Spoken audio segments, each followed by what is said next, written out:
Let's do this. The Cult of Hockey podcast by the faithful and for the faithful. I'm David Staples of the Edmonton Journal, and I'm here today with Bruce McCurdy. Hey, Bruce. Hey, David. How you doing? I'm doing pretty good for a rainy day. Yeah, it's pouring in the middle of a pandemic. Well, there's that. There's that. There's always that, the background noise. But today we're not here to talk about that. We are here to talk about hockey. Edmonton Oilers hockey, and we're here to talk. Well, we can't talk with. It's too bad that we can't have, we have to figure out, Bruce, how we can get live comments, do this live and get live comments. I wonder if that's going to be possible, because that'd be a lot of fun to hear what the faithful have to say as we're talking about things. Maybe there's a way we could open it up so that followers of, say, the Cult of Hockey, the specific Twitter account that we've set up, could write in and we could follow, but they'd have to know the timing, or we could at least set up something in advance of a podcast and say, post your questions here and we'll answer some of them. If we did it on Periscope, and I don't know that technology, but I know that if you do that, so that would be a whole nother level. I don't even know if that's I don't know if it's possible to do interviews on Periscope, it's just, we'll just have to stick with this for now. But anyway, it is reader input though, and reader questions. That's something maybe we should try and set up one time just for fun. That is a very good idea. Today we're going to talk about a number of things. We're going to talk about what you've been delving into in a series of recent posts, the right side of the Oilers defense and how it's shaping up for next year. We'll talk about the playoff format. We'll start with that, the playoff format being discussed in the NHL right now, although that's open to change very rapidly. We will talk about a long-term project that I'm interested in, which is the NHL draft and rating the people who actually rate the prospects. So people like Bob McKenzie and Craig Button and Corey Pronman, who rate the prospects. And I'm curious. I've been curious about who does the best job of those individuals. So I've been digging into that. And finally, we'll talk about the latest Puljujarvi rumors emanating out of Bob Stauffer on Oilers Now. So let's start, Bruce, with the playoff format. And so they're talking about a 24-team playoff, 2 sites, 12 teams at each site.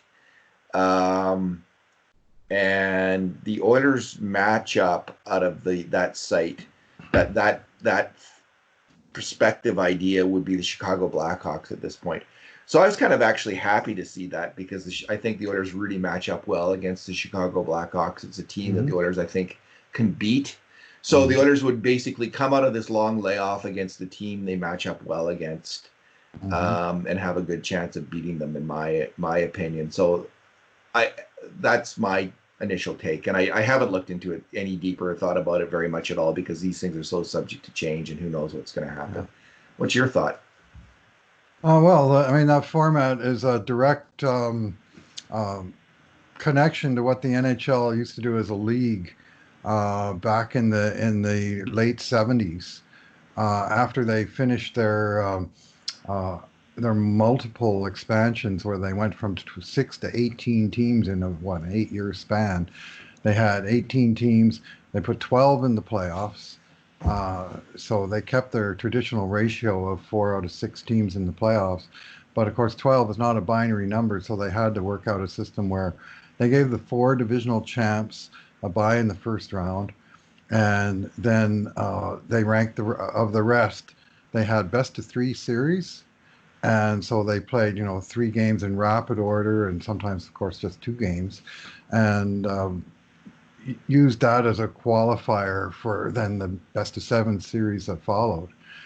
And so this would be the same thing on double the scale, where you basically have 2 leagues of roughly that size, East and West, divided into 12, making the playoffs on both sides.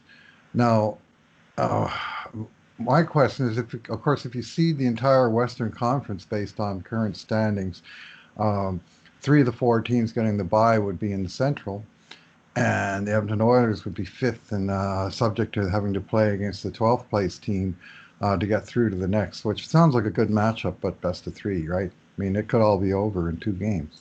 I heard best of 5. Oh, well, okay. Then it could all be over in 3 games. But best of 5 means then that the teams with the bye are waiting around a long time, which is why they they settled on the best of three format in the past.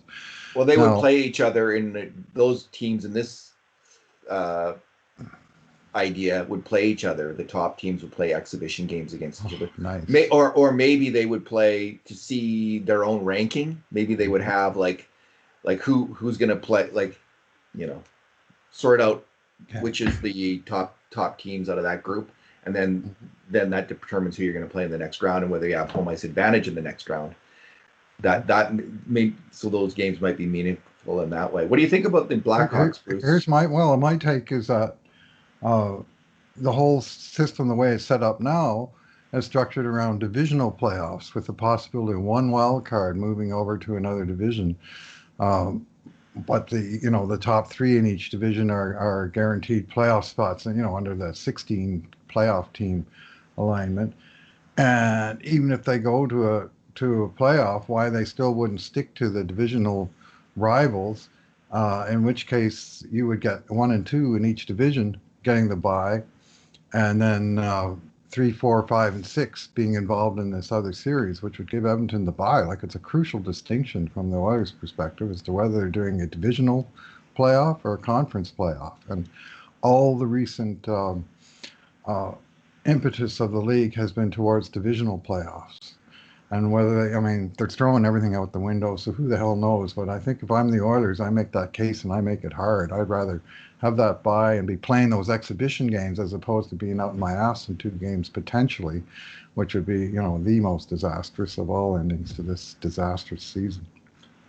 So you're not in favor of you want the Oilers to fight. They're number 2 in the Pacific. That's okay. Yeah. So you think they earned that and they should stick to the current system? Well, it's as much as possible. Okay. You have one crossover team. You're going to have a wild card. You have 7 teams from the Central and only 5 from the Pacific, because let's face it, the 3 California teams are junk.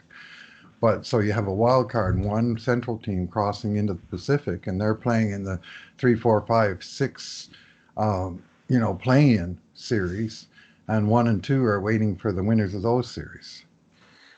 So okay, that's my take. I'm an Oilers fan, so but to me, if you're, the way this whole thing is structured is divisional playoffs, so let's stick to it. I'm okay with whatever they do, Bruce, honestly, as long as there's playoffs. And I've moved from 90% sure to 99%, and I'm going to 99.9% now. Okay. Given the current trends in society, and they're going to be able to find some jurisdiction, especially in the United States. There's some pretty open jurisdictions in the United States where there's very little transmission of this, and also the governments are more open to having commercial activity going on, business activity going on, normal business activity. And we're not, at least at this point, we're not starting to see a huge uptick in cases and deaths in those states that have opened up the most. In Edmonton, we've almost got this thing licked. There hasn't been a new case in a few days here. We're doing tons of testing. I'm at the point, Bruce, where I'm going to make a second prediction. Mm-hmm.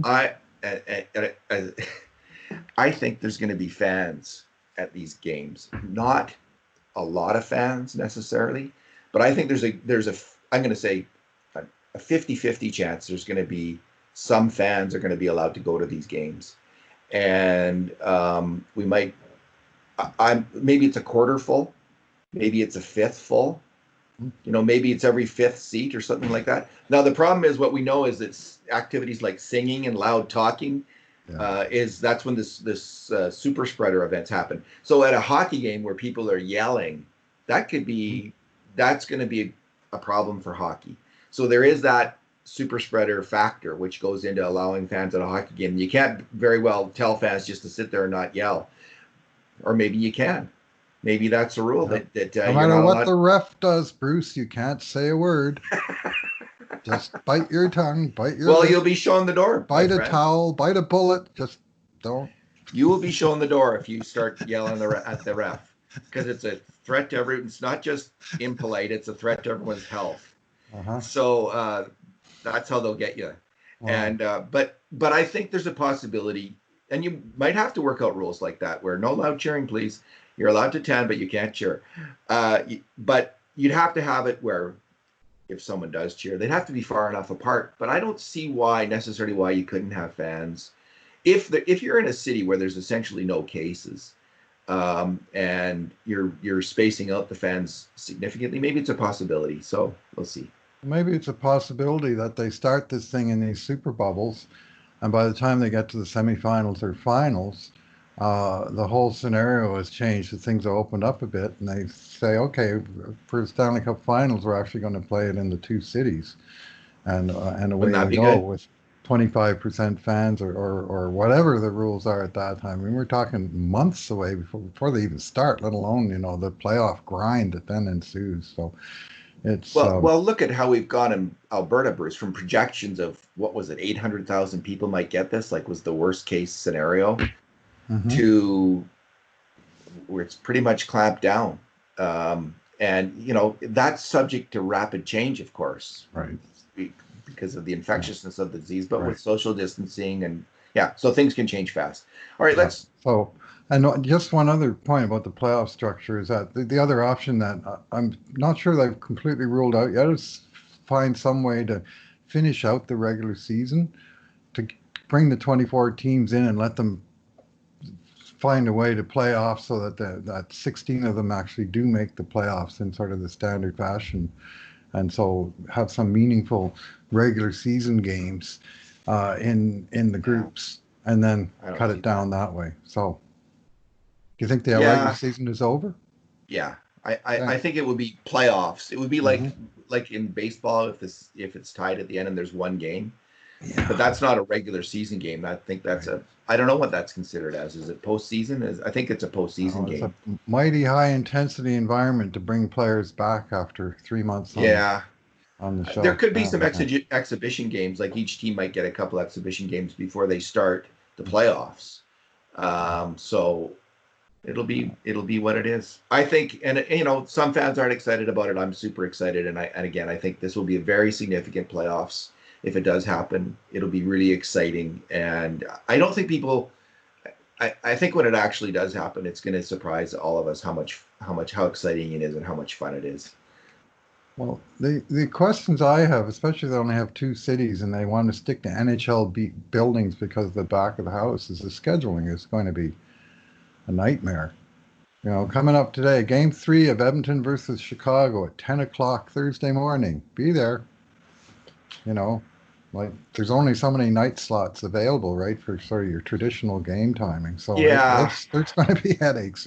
And there's overtime games too. What if it goes overtime? I think they'll actually do something about that. I think they'll have a shootout. Set up they'll go 4-on-4, 3-on-3 after 10 minutes. Something that's going to just speed up the out, because they, absolutely, like a triple overtime game would just wreak havoc on the schedule. Maybe they'll go 4-on-4. Hopefully not shootouts. Hopefully not shootouts. I hate shootouts. 2-on-2 is better than shootouts. Sorry. I'd love minor hockey week.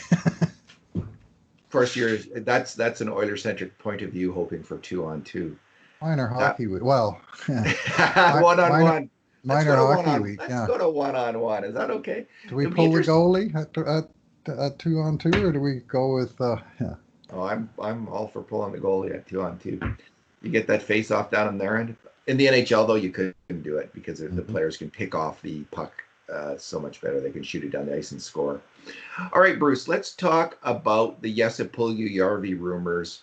And there's talk, Bob Stauffer, and this is all speculation. This isn't anything more than that. But there is some indication that maybe some of these players might be on the block as well, not surprisingly, because they, like Puljujarvi, haven't turned out that well in their NHL careers to date.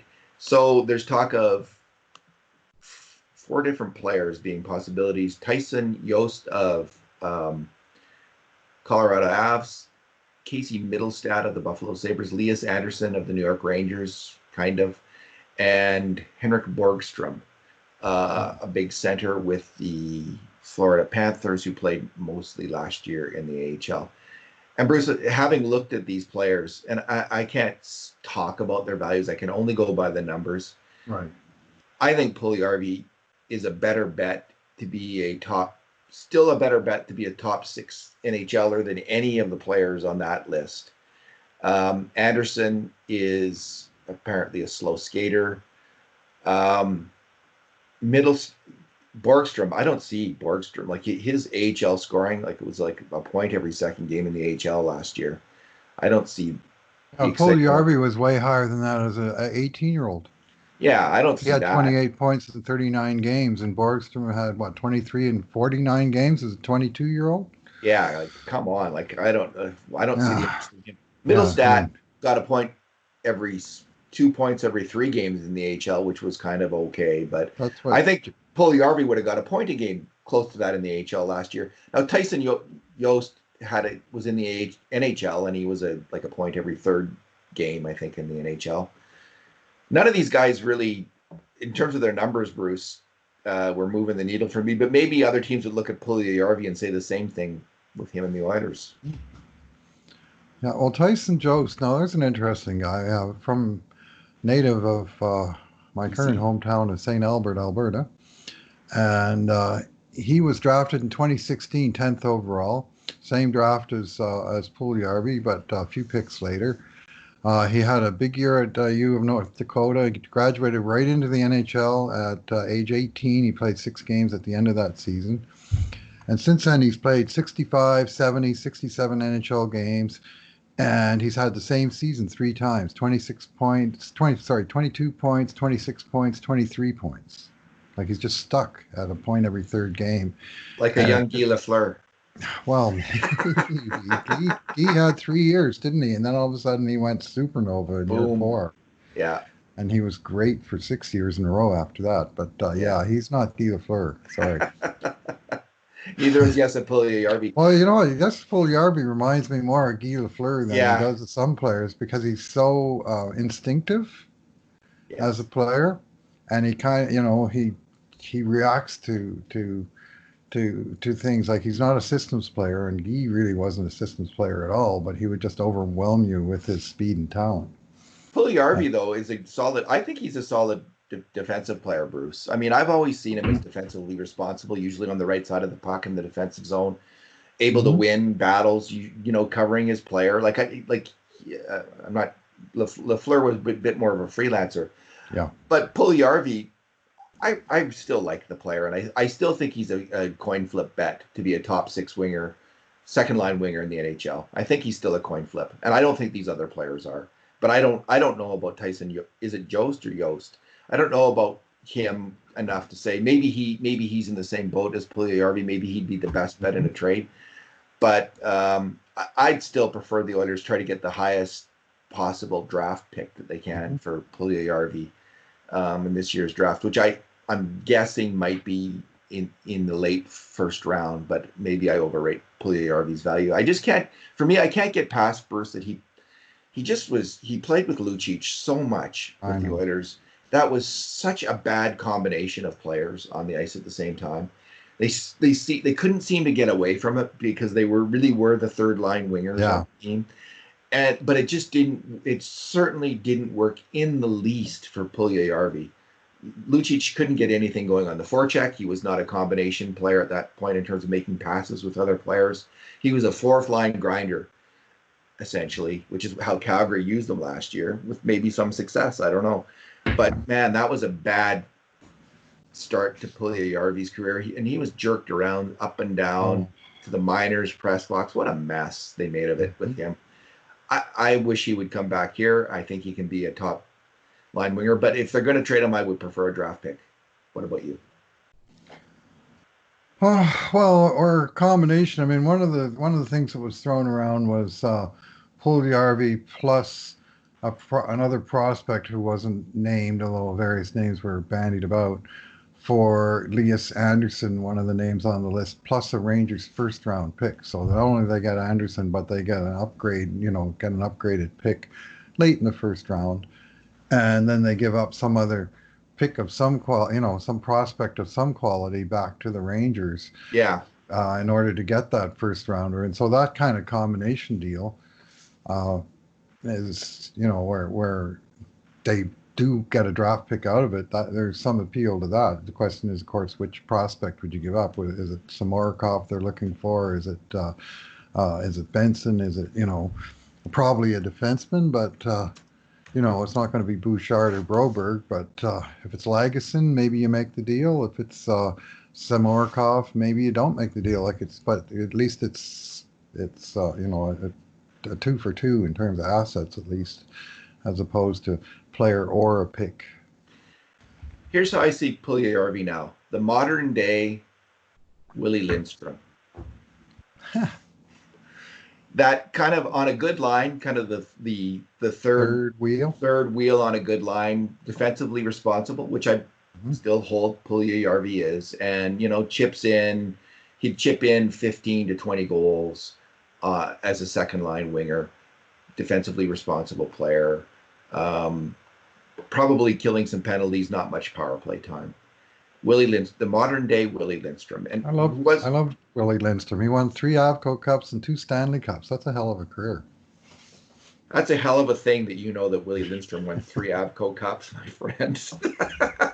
That's major points for you, Bruce. 76, and he did. 78, 79, David.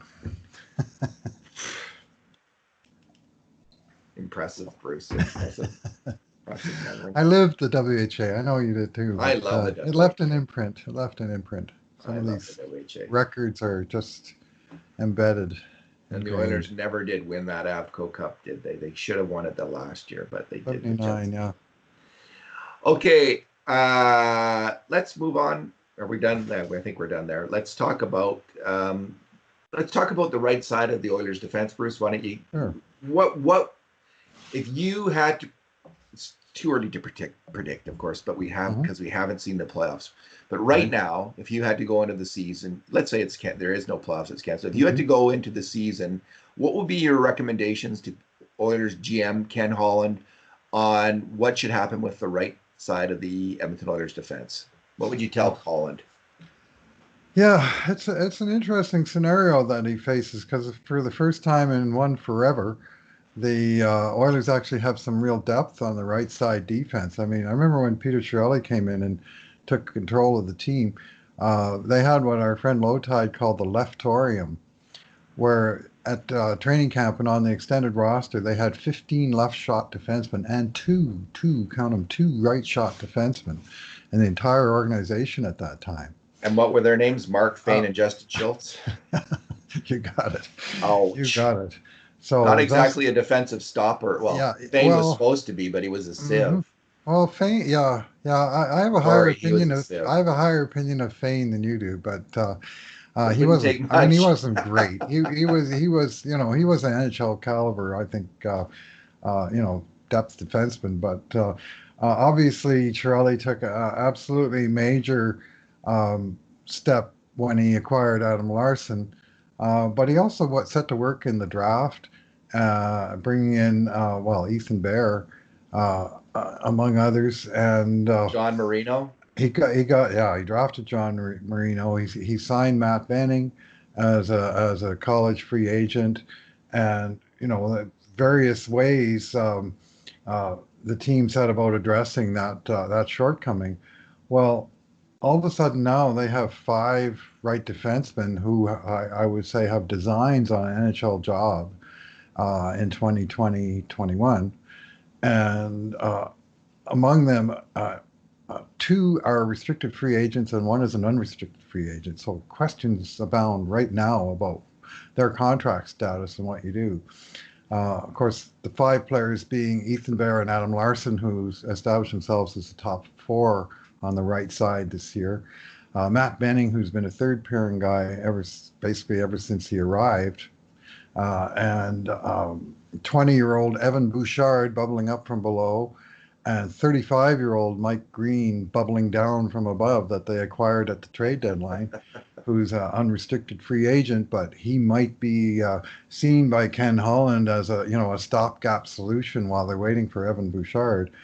And it seems to me the logical course of action is to stick with your top 2. Signing Ethan Bear is an absolute must, and it will happen.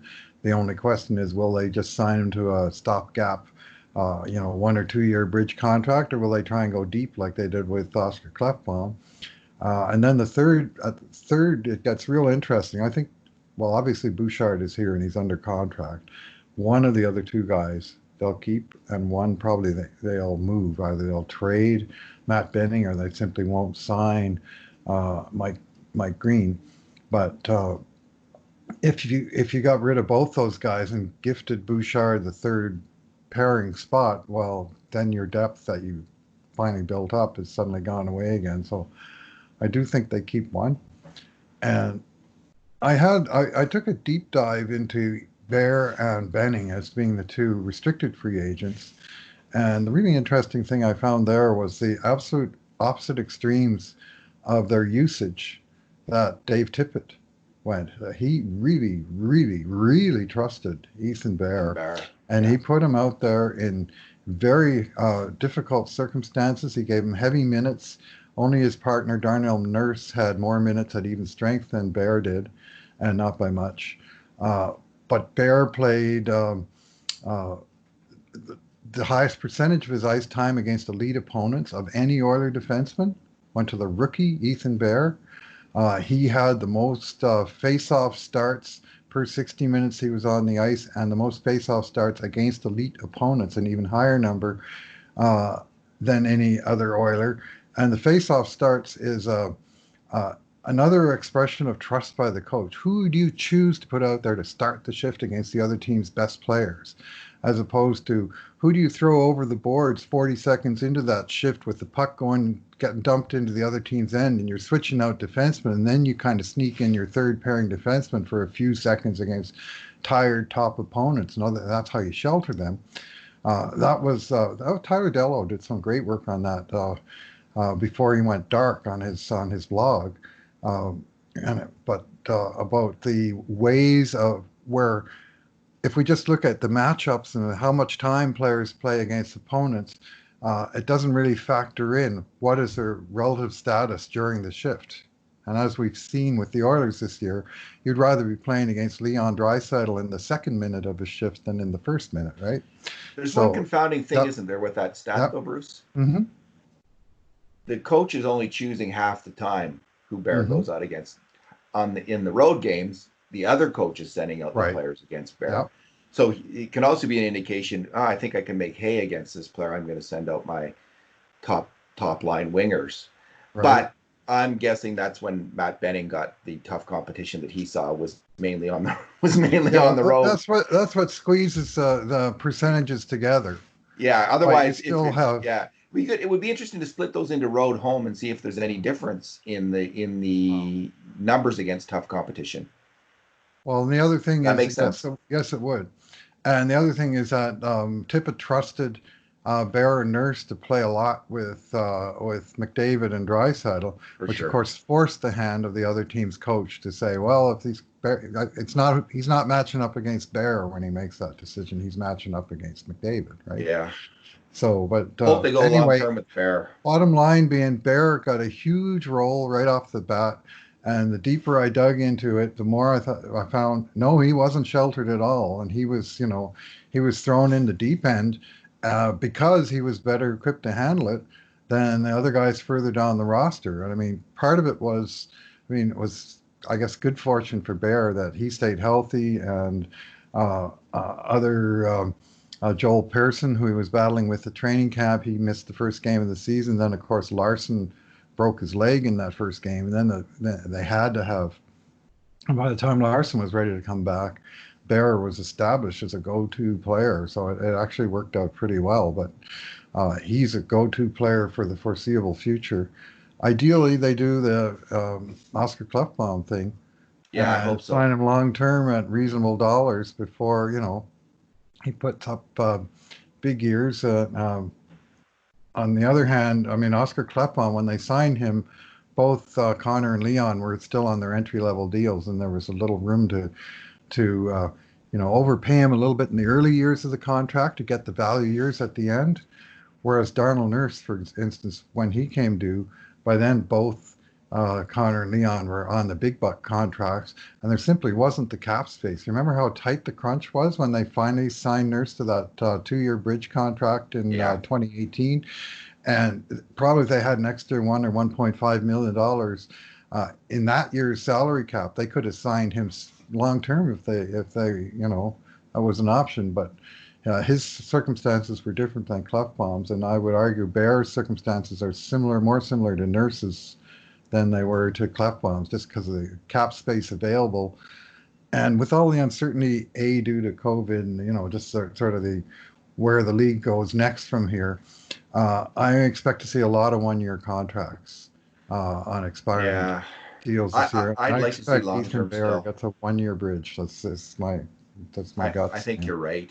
I think you're correct, but I would really like to see long term. And Nice, yeah. listen, lots of players are signed up long term, and they're just going to have to, they're going to get 50. They're going to the players and the owners split 50% down the middle of the revenues, Hmm. whatever that is. It's going to be prorated. So if you're signed to a $4 million deal under that $80 million cap, if it gets to $40 million, you're going to get half that.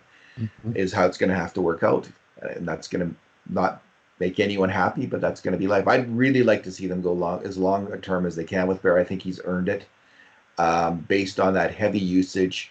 He's got Yeah. such poise with the puck. He's a fundamentally sound defenseman. As the year went on, Bruce, he was exposed a few times for his lack of Yep. foot speed on the Yep. rush. That was my main concern with him always, but I just think he got worn down a little bit. And if you're out there long enough, it's going to happen. But as he gets more mature, if you can continue to stay in such fantastic physical condition That's huge. and skating, then this guy has a 10-year NHL career ahead of him, and he's a very good defenseman right now. So I'd like to see him signed up long term if they can get him there. But like you, I don't expect that will happen. With Benning, Bruce, I'd like to see. I'm in favor of the moving Matt Benning while his value is high, because Hmm. I think your research on him indicated that this is a very serviceable third line defenseman who might be able to still step up and play in the top four on a team Hmm. in the NHL. Um, Outscores consistently every year when he's on the ice, kind of like the Chris Russell phenomenon. Outscore, outscore, outscore. But I just worry about his price tag, Hmm. and I think there's all kinds of options, not just Mike Green, who I'm not enthused about, but I think you could. There's Bouchard, but if you needed a defenseman there for half the year next year, what about Caleb Jones or Lagesson or Russell on that side of the ice? I mean, I know they don't like that, but there's plenty of options other than Evan Bouchard, even if they don't bring back Benning. Yeah, well, if you run 7 defensemen like most NHL rosters do, you're going to have one extra lefty or righty, typically a lefty. You're going to have one guy that's going to need to be able to play on both sides for sure. I mean, in the case of Benning, uh, it was interesting. His usage actually went down under Dave Tippett. He got the least ice time, the least power play time, least penalty kill time, least time against elites that he's had in his whole career, 4 years in. And of course, all that was complicated by the fact that he suffered 2 head injuries during the year. One when Evander Kane smashed him in the head and nobody seemed Oh, to notice. what a And then he came jerk back and he play took that a was. slap shot in the head in the very first period of his return game. I mean, how bad luck is that? And that put him out for 2 months. Uh, but again, he had another outscoring season, 4 in a row, where he's been a plus, and it's not a fake plus, because as a third pairing guy, he's not out there for empty net goals. He's not out there really for special teams goals that pollute the traditional plus minus. So it's actually pretty real. And each year he's outscored. Collectively, he's outscored against elites, against middle opponents, against low grade opponents. He outscored with McDavid, with Draisaitl, without either of them on the ice. He's been an outscorer over the course of his career, and that I don't know, frankly, how he does it. Other than every year the Oilers shoot 8 or 9% with Matt Benning on the ice, and the other team shoots 7%, and they just, it's not like they're dominating the shot clock or anything. They just um, have that little edge, and whether it's just coin flip has landed heads for him 4 years in a row, or whether he's just got that little bit to his points scoring is decent. He's got uh, and he's got when he's played with Draisaitl this year, the Oilers scored 16 goals and allowed 3. Well, good luck finding Draisaitl with that kind of stat with any other defenseman on this team. And anyway, he's got something going on. I'd like to think 26 years old he'll be next year. Uh, 4 years, 250 games in the NHL. That if they do look to move him on, that's a trade asset that might bring back some real value that might solve a different problem. I agree, Bruce, and I think he's a good player. And Hmm. I just don't see his salary fitting in the cap world. So here's why I think he's a good player. He's got a good shot from the point. He's an okay he's just marginal passer of the puck. Hmm. He's a marginal mover of the puck, but he is a very fundamentally sound defensive hockey player. He hardly gives up any. Like you got to earn every single thing you're going to get against Matt Benning. He's not. There's not a lot of bad pitches. There's not a lot of turnovers. There's not a lot of. There's certainly not a lot of lost battles and where he fails to cover someone in the slot. Those are the things he hardly ever does. He's always on his guy. He's always on the right side of the puck in the defensive zone. He's an extremely smart, capable defensive hockey player. And there is a he's not done it yet where he's been able to move up into the top 4 and succeed, Hmm. except in the playoffs in 2017. But he's not done that consistently for the Oilers. Could he become that player? Yeah, maybe he could on some team, but I don't think he's going to. Bears moved ahead of him, and Yes, 100%. Larson stepped up and was fantastic in the last month or two of the season. For the first time, we saw the real Adam Larson since 2017. So, and then you got Bouchard coming on. I mean, Evan Hmm. Bouchard. This is a perfect spot for that. Hmm. The third pairing on the Oilers next year is a perfect spot for a puck moving offensive defenseman who's going to play about 15, 16 minutes a game, soft minutes, just move the puck with a solid partner on his side, move the puck, move the puck, move the puck, maybe play on the power play. That's a great spot for Bouchard, although I wouldn't mind him seeing half the year in the AHL. But again, you have other options there. You could play Jones, Hmm. Russell, or Lagesson if they don't move Russell out, which I think they probably will. So I, Yeah. I really like Matt Benning, but maybe for him, he needs that. Maybe there's this team dying for a right side D man who can get the job done. They might love Matt Benning at $2 million a year. They would love him. Yeah, well, yeah. I mean, that platform salary, that's the issue. I mean, Chiarelli signed him. It's a 2-year deal. At the ELC was at the standard amount with a small bonus. But after the 2 years, which were pretty good, he gave him a nice raise to 1.9 million average salary, and actually it was 1.8 and 2. So the qualifying offer is a flat $2 million that they need to bring him back at, unless they can agree on a different figure. And then it becomes a question of marginal value. Here's the contract. Where's the performance in there, right? And if the platform was even 1.5 million, you could make it, I think, an extremely strong case that he's worth that qualifying offer, and then you dicker from there. At 2 million, I think he's worth the qualifying offer. But if you're going to trade him, probably the better idea is to trade him before that ever comes up, and let the other team that's going to get him, do the contract negotiations. But uh, he's an interesting player. One of the other things I like about him is how fiercely competitive he is, and how every once in a while he will absolutely blow up a guy on the other team. He'll step up and just crush somebody. It's surprising because he's only like 6 foot, 200 pounds, nothing. But man, when he decides to close that gap in a hurry, he's delivered some devastating shots. But the downside of that is he's been on the receiving end of a few, and physically he's taken a beating, especially that old noggin over Oh his time yeah, here. So that's, yeah. That's probably held him back more than anything, like did in this terms year. of, and probably all along. Mhm. Bruce, let's talk now about rating the hockey raters. So every year there's numerous draft services. I think they're all pretty much all men. Numerous guys doing this work. So Ryan, I took a look at 11 of them in close detail at the work through the 2013 to 2015 drafts, and you have to go back that far to get the 5 years Mm-hmm. you have to kind of judge drafted players, I think, 5 years out. That's a good, if they're going to make it, it's usually within 5 years. So that's a safe time distance. So we can look back at the 2015 draft and now judge how these guys did. So what I was trying to do was look at their draft list then and see how those players turned out now and rate them on how well their draft lists matched up with how those players have turned out now. And when you do that, I found that the NHL scouts overall were the best at judging NHL talent, looking into that crystal ball and figuring out who's going to be the best. The NHL scouts did a better job overall over the 3 years of 3 drafts than anyone else, but they didn't do the best every single year. Right.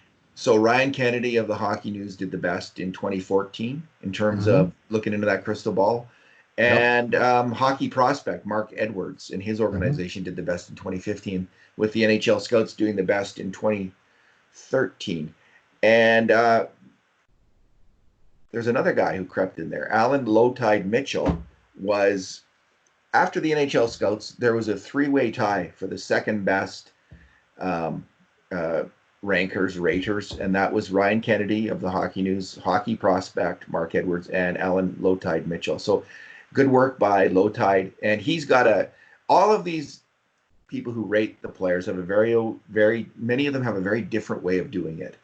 Some are in the rink on their own. Like I know Corey Pronman, he's an in the rink kind of guy. Hockey prospect Mark Edwards, in the rink. They're out in the rinks. Lowetide isn't in the ranks, but he uses math. He uses the numbers and to base his rankings. And he did very, very well with his system. Better than Craig Button, better than Bob McKenzie's system. Bob McKenzie talks to 10 scouts, I think, a year, 10 scouts that he knows, and he develops his list that way. So Lowetide beat some pretty big names in terms of his work, Bruce. So congratulations to him. He's the only one I see by your rankings here, looking at the 3 years. He's the only guy who beat the NHL scouts in 2 out of the 3 years, both 14 and 15. He slipped in ahead of the NHL scouts, and the deficit came in 2013. But he would be the only one of all the other 10 who beat the scouts in 2 different seasons. So his system, and he's quite open about it. Like he doesn't go and scout 400 players like some of these guys. I don't know how the hell they do it, David. They watch so many players and try and place them in an appropriate order. Lowetide relies more on stats, on math, NHL equivalencies. He rates for foot speed. He rewards offense. He knocks down players that have reputation as defense first guys, and he's his list is always interesting, and often he'll single out a guy who's getting dropped by other lists for unknown reasons. I mean, Arthur Kaliyev, for instance, of Los Angeles Kings, was a guy that Alan had, I think, in his top 5 last year, and he went 32nd overall to LA Kings, and he just tore it up in the OHL again this year. And it's just a player to watch. He's one of those litmus test cases of, let's see how this guy really does, as opposed to him getting hammered. I mean, another great example from a little further ago, Alex DeBrincat, who has proven, became a 40 goal scorer in the NHL within a couple of years of being a second round draft pick. So, sometimes it really works, and on average it seems to work better, right? On average, this seems to be working, at least in these 3 drafts, the 3 most recent ones that we can actually get a good read on how these guys did. Right. His system seemed to work pretty well. Now, there's examples from the 2013 draft, which I looked at closely in my latest post, where it didn't work. He had Jonathan Drouin first overall. Oops. And he had, I think he had Nick Petan, I think was that draft as well, if I'm not mistaken. But let's just focus on Drouin. He and Pronman were the only ones of the drafters to have Drouin so high. And he's in my redraft, I had him 19th. I would have 19th overall, which I think is a fairly fair number. This is the McKinnon draft. This is a McKinnon draft. So, and Seth Jones was there as well. Hmm. So, Right. you had when you're the most important thing by far is the top 3 or 4 or 5 picks in any draft. And if you don't get those right, Mhm. it's so in the 2013 draft, that was Lowetide's worst showing. And it was Right. his worst showing largely because he got the top guy wrong, Duran wrong. Right. And even if he had had him third, that would have What? had a significant difference in his ranking compared to the other rankers. But going first on him, like you got to get, you had to Yeah. have McKinnon at the top of your list, and if you didn't have that, Got you punished. really made a huge mistake in terms of your Hmm. ranking that year. Is the honest to God truth. But Lowetide's system, it's going to have mistakes like that, like any system.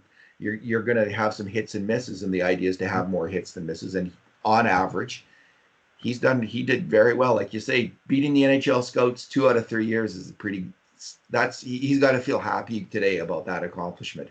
No, Hmm. and this is based on whether my own method of rating these players Oh, is correct. And and I think there could be an argument about how strong my own way of ranking the rank raters is. How well did I do in coming up with a system to rank them? I did as well as I could, and I put a yep. lot of Of work into course. this. And I think that the system that I have is actually pretty strong in terms of using the career value of the players to rate them. And but is my own redraft how accurate and strong was that? I think there's room for discussion there certainly, but I think I did. I certainly wasn't trying to favor anyone. I had no idea who was going to benefit from Right. ranking the players in the order. I just tried to put like the top line players at the top, second line players next, third line players, fourth line players, with the very best of the first line players at the very top of the list. So Right. Well, it introduces yet another layer of subjectivity to what, it has already has yeah, a couple of layers of that.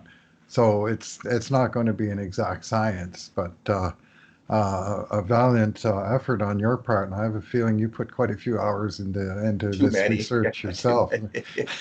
For a kind of an arcane topic in hockey circles, it really is. But people really, I look at these lists all the time. Anyone who's Hmm. really into the Yep, draft spends a 100%. lot of time poring over these lists. I have for years, and I've always wondered Hmm. who does this best. Like you're reading this list, and they're so confident in their evaluations, and they're saying this player reminds me of Leon Draisaitl, and this guy's the next, Bob Gainey, and then this guy's the next, Joe Sakic, and I just wonder, like, do you Beautiful. really know?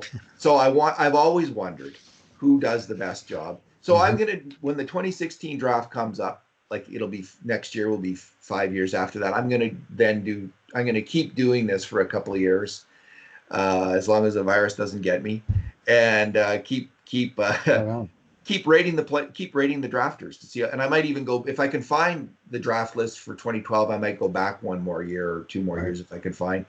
It's pretty hard to find some of these draft lists, though. Well, Honestly, in 2011 and 12, I know just before the draft, I did the similar thing that you've been doing recently, which is find a number of lists and rate them, and then just sort of get the average rating to see okay, who was top. And in 2011, I remember it well, because I only had five lists that I was comparing at that time, and Blue Bullet Brad was one of them. Lowetide, I don't think I had a list in 2011 because he used Blue Bullet, but I also had McKenzie and Pronman, I think it was, and who's the other guy that was the military guy? That he was a really good uh, prospectophile. Anyway, the thing that I found about the list was that they just seemed to be reordering of the same clumps of players. Like all five had Nuge at number one. All four of the five had the same top five, and the fifth one had one guy at number six. All five lists had the exact same top nine. All of the single digit numbers were in this block of nine players. And then there was a second block from 10 to 21 where they all were placed in the first round, but none of them inside the top 10. And then the third list from 22 to 30, which at that time, of course, there was 30 teams, had a majority players appeared on the majority of the top 30s, but not all five of them. And these three clusters, and it was just like they took a small deck and shuffled it, and but they wound up with the same ordering. And it's fun to look at that for the exceptions. And the real exception there came in from, outside the pack. Mark Scheifele was ranked not in the top 9, but Winnipeg took him at number 7.